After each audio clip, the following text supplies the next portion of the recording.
गांव की उस ठिठुरती सर्द रात में, जहां पड़ोस के घरों से बच्चों के हंसने की आवाजें आ रही थीं, वहीं रामलाल के घर में मौत जैसा सन्नाटा पसरा था।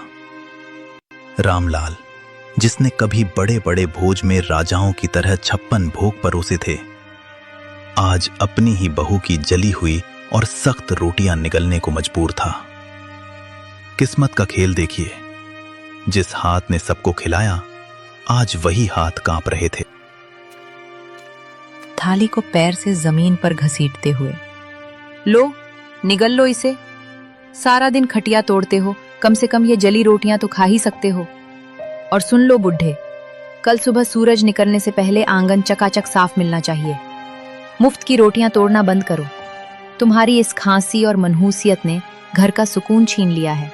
बेटी, गला सूख रहा है। अगर थोड़ा सा गुड़ का टुकड़ा मिल जाता तो ये सूखी रोटी अंदर उतर जाती।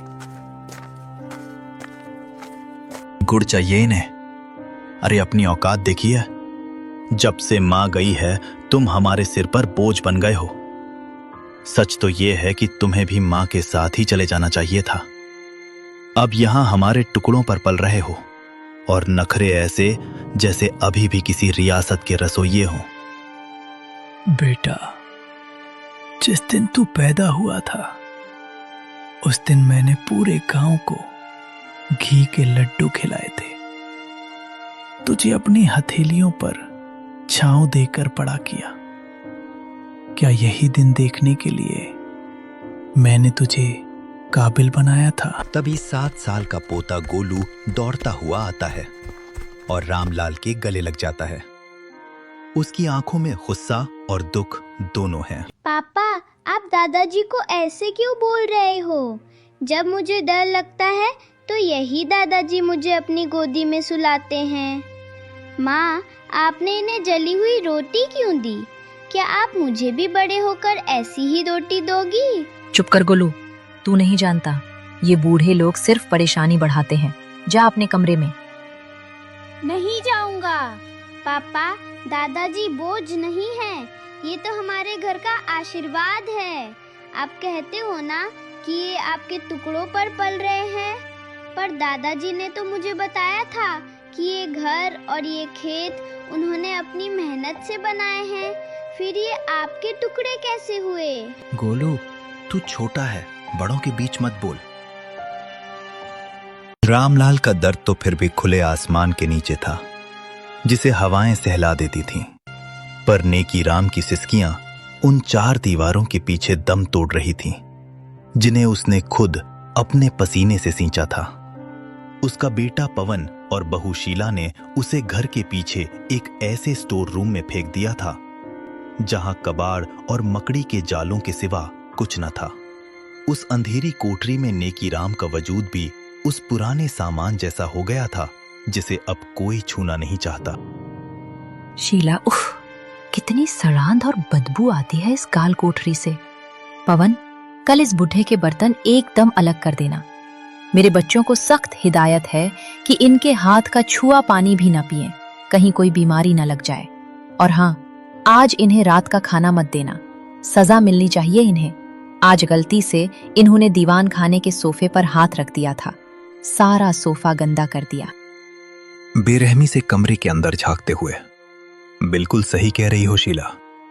पिताजी, आपकी वो पुरानी डायरी और वो टूटा हुआ चश्मा मैंने आज सुबह ही कूड़े के ढेर में फेंक दिया है। अब आपको पढ़ने लिखने की क्या जरूरत? आप बस इस अंधेरे कोने में पड़े रहिए और अपनी मौत का इंतजार कीजिए। हमारी जिंदगी में दखल देना बंद कर दो। बेटा पवन, अपनी जवानी की एक एक पाई जोड़कर मैंने ये आलीशान घर बनाया था, ताकि तू और तेरे बच्चे सुकून से रह सकें। आज उसी घर का एक कोना मुझे नसीब नहीं। आज मुझे ही तू कूड़ा कह रहा है। जिस चश्मे से मैं तुझे पढ़ते हुए देखता था, उसे ही फेंक दिया। तभी नेकीराम की 6 साल की पोती पिंकी चुपके से कमरे में दाखिल होती है। उसके हाथ में एक छोटी सी पानी की बोतल और अपनी टिफिन से बची सुनो जी, कब तक हम इस पुराने घर और बुढ़े की बीमारी में पैसा लुटाते रहेंगे? देखो, शहर में फ्लैट की कीमतें दिन ब दिन बढ़ती जा रही हैं। अगर आज ये जमीन हमारे नाम नहीं हुई तो कल को तुम्हारे भाई भी आकर हिस्सा मांगेंगे, फिर हमारे हाथ कुछ नहीं आएगा। अभी वक्त है, कुछ ऐसा करो कि बाबूजी खुद ही खुशी खुशी अंगूठा लगा दें। माया, तुम समझ क्यों नहीं रही हो? वो जमीन बाबूजी की जान है। उन्होंने अपनी पूरी जिंदगी की कमाई उसमें लगा दी है। वो कभी भी इसे छोड़ने के लिए तैयार नहीं होंगे। हर इंसान की कोई ना कोई कमजोरी होती है और बाबूजी की कमजोरी है तुम। अगर तुम चाहो तो सब मुमकिन है। प्यार से नहीं मानेंगे तो थोड़ा दिमाग लगाओ। लेकिन ये सब ठीक नहीं लग रहा। कहीं बाबूजी को पता चल गया तो? रे, कौन सा हम उनसे कुछ छीन रहे हैं? आखिरकार सब तुम्हारा ही तो है। बस थोड़ा जल्दी अपने नाम करवा रहे हैं। देखो, तुम 4 दिन उनकी खूब सेवा करो। दवा समय पर देना, खाना खुद खिलाना, उनके पास बैठकर बातें करना। उन्हें ऐसा लगे कि तुम ही उनका सबसे बड़ा सहारा हो। कल पूरी तरह पिघल जाए तो किसी दिन पेंशन या बैंक के बहाने कागज ले आना। कहना कि ये जरूरी कागज है, बस औपचारिकता है। वो बिना पढ़े ही तुम पर भरोसा करके अंगूठा लगा देंगे। सुनील, पता नहीं मैं सही कर रहा हूं या गलत, लेकिन अगर अभी कुछ नहीं किया तो आगे बहुत पछताना पड़ेगा। यही समझदारी है। वक्त पर लिया गया फैसला ही इंसान को आगे बढ़ाता है। बस याद रखना, भावनाओं में बहकर मौका मत गंवाना। कोशिश नहीं, काम पूरा करना है। पवन, मैंने सुना है शहर वाले बिल्डर गांव की जमीन के करोड़ों दे रहे हैं। ये बुढ़ा तो इसे दान करने की सोच रहा है। क्या हमें सड़कों पर आना है? अभी मौका है, सेवा का नाटक करो और सारी वसीयत अपने नाम करवा लो। ठीक है रागिनी, आज से मेरा व्यवहार बदल जाएगा। नेकीराम जी को लगेगा कि उनका बेटा सुधर गया है। और फिर शुरू हुआ ममता का नाटक। जो बेटे कल तक पानी का गिलास तक नहीं देते थे, ऐसे ही पवन और रागिनी भी अपने पिता से जमीन लेने के लिए एक गहरी साजिश रच रहे थे। आज वो अपने पिता के पैर दबा रहे थे। रामलाल और नेकीराम को लगा कि शायद भगवान ने उनकी सुन ली। रामलाल का घर। सुनील उन्हें बढ़िया खाना खिला रहा है। बाबूजी, आप आराम करो, आपके कष्ट अब मेरे हैं। नेकीराम का घर। पवन उनके लिए नई धोती लाया है। बापू, मुझे अपनी गलती का एहसास हो गया है। कुछ दिनों बाद दोनों बेटे अपने अपने पिता के पास वही पेंशन वाला बहाना लेकर जाते हैं। सुनील रामलाल से, बाबूजी, बस यहां अंगूठा लगा दीजिए। सरकारी वकील ने कहा है कि इससे आपकी बुढ़ापा पेंशन पक्की हो जाएगी और ये घर भी सुरक्षित रहेगा। रामलाल बेटा, तू खुश है तो मैं कहीं भी अंगूठा लगा दूंगा। मुझे तुझ पर पूरा भरोसा है। उधर नेकीराम के घर भी पवन यही नाटक करता है और दोनों मासूम बुजुर्ग अपनी पूरी संपत्ति अपने बेटों के नाम कर देते हैं। जैसे ही कागज हाथ में आते हैं, बेटों और बहुओं के चेहरे से नकाब उतर जाता है। मूसलाधार बारिश हो रही है। चलो अब बाहर निकलो। ये घर मैंने बेच दिया है। अब हम शहर जा रहे हैं। वहां तुम्हारे लिए कोई जगह नहीं है। रामलाल बेटा, ये क्या? अभी तो तू पैर दबा रहा था। वो तो अंगूठा लेने का नाटक था बुढ़े। अब जाओ और कहीं भी मरो। नेकीराम का घर। पवन के साथ। अपनी लाठी उठाओ और निकलो। रागिनी को तुम्हारी खांसी से नफरत है। ये घर अब हमारा है। इस तूफान में कहाँ जाऊंगा बेटा?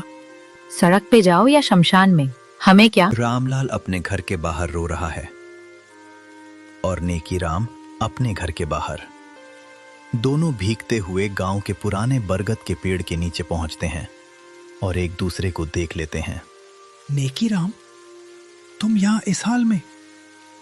रामलाल भाई, जिसे अपना खून समझा वही पानी निकला। मेरे बेटे ने मुझे सड़क पर फेंक दिया। वही आग मेरे घर में भी लगी है दोस्त। हम दोनों का सर्वस्व लुट गया। अब इस दुनिया में हमारा कोई नहीं सिवाय एक दूसरे के। दोनों बुजुर्ग एक दूसरे का सहारा लेकर अंधेरे में उसी बरगद के पेड़ के नीचे रात बिता देते हैं। रात की उस भयानक बारिश ने रामलाल और नेकीराम के घर ही नहीं छीने थे, बल्कि उनके मन से बुढ़ापे का वो डर भी निकाल दिया था जो उन्हें कमजोर बनाता था। जब अपनों ने दुत्कार दिया तो इन दो दोस्तों ने उस रास्ते को चुना जहां कोई लालच नहीं था, कुदरत का रास्ता।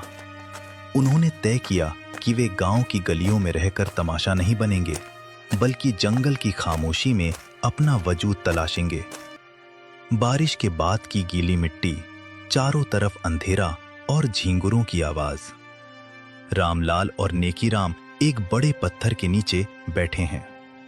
रामलाल भाई, यहाँ तो हाथ को हाथ नहीं सूझ रहा। कहीं कोई तेंदुआ या भालू आ गया तो हम निहत्थे बूढ़े उसका क्या बिगाड़ लेंगे। चलो गांव वापस चलते हैं। किसी की ओसरी में पड़े रहेंगे, कम से कम जंगली जानवरों का डर तो नहीं होगा। नेकीराम, उन 2 पैरों वाले जानवरों से तो ये 4 पैरों वाले जानवर लाख गुना बेहतर हैं। वो कम से कम धोखे से अंगूठा तो नहीं लगवाते। रही बात डर की, तो डर को अपनी लाठी बना लो। कल सुबह होते ही हम यहां अपना ठिकाना बनाएंगे। पर कैसे भाई? न कुदाल है, न कुल्लड़ी, न सर पर छत है। यहां तो घास भी कंटीली है। मेरे पास ये छोटा सा चाकू है जो मैं हमेशा सुतली काटने के लिए रखता था, और तुम्हारे पास वो हुनर है जिससे तुमने सालों मिट्टी को मथा है। हम हारेंगे नहीं दोस्त। अगले दिन सूरज निकलते ही दोनों काम पर लग जाते हैं। रामलाल सूखी लकड़ियों को इकट्ठा करता है और नेकीराम पत्थर चुनता है। नेकीराम, देखो वो 4 मजबूत पेड़ एक चौकोर घेरे में हैं। हम इन्हीं को खंबा बनाएंगे। मैं ऊपर बांस और झाड़ियां बांध दूंगा और तुम नीचे से मिट्टी और पत्थर की दीवार उठाना। नेकीराम भाई, ये मिट्टी बहुत सख्त है, पर पानी मिलते ही नरम हो गई, बिल्कुल हमारी किस्मत की तरह। देखो, मैंने पत्थरों को ऐसे जमाया है कि हवा भी अंदर नहीं झांक पाएगी। कि रामलाल के हाथों में छाले पड़ गए हैं, पर वो लकड़ियों को आपस में लताओं से बांध रहा है। 3 दिन की कड़ी मेहनत के बाद एक छोटी सी मजबूत झोपड़ी खड़ी हो जाती है। पहले दिन वे केवल जंगली बेर और कंदमूल खाकर गुजारा करते हैं। भाई, सिर्फ फलों से कब तक पेट भरेगा? शरीर में जान नहीं रहेगी तो काम कैसे करेंगे? धैर्य रखो। कल मैं गांव की सरहद तक गया था। वहां जो मंदिर का भंडार है, वहां सफाई हो रही थी। मैंने वहां से गिरे हुए कुछ सूखे बीज, लौकी, कद्दू, मिर्च और थोड़े से अनाज के दाने इकट्ठा किए हैं।